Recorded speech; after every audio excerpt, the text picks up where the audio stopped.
गणपती बाप्पा मोरया. नमस्कार मित्रमैत्रिणींनो, आज आपण बनवतोय मस्त शिऱ्याचे मोदक.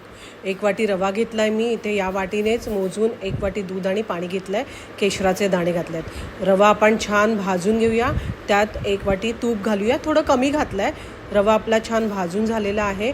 त्यात ड्रायफ्रूट्स घालूया आणि ते तुपामध्येच त्या रव्याच्या आपण छान भाजून घेऊया. आपलं छान भाजलेलं आहे रव्याचं मिश्रण. आता आपण जे पाणी तापवलं होतं ना, दूध आणि पाण्याचं मिश्रण, ते घालून छान परतून झाकण ठेवून त्याला वाफ काढूया. त्याच्यानंतर ना अर्धी ते पाऊण वाटी, तुम्हाला जसं गोड आवडेल तसं तुम्ही त्यात गूळ घालून घ्या.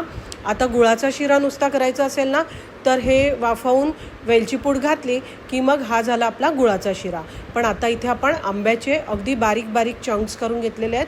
1 वाटी आहेत ते सेम, आणि ते आपण त्याच्यामध्ये घालूया आणि छान मिश्रण त्याचं छान मिक्स करून झाकण ठेवून अगदी 2 मिनटंच वाफ द्यायची आहे. बघा सुंदर झालं की नाही आपलं मँगो शिरा तयार. ह्याचेच आपण मोदकाच्या साच्यात छान मोदक करूया.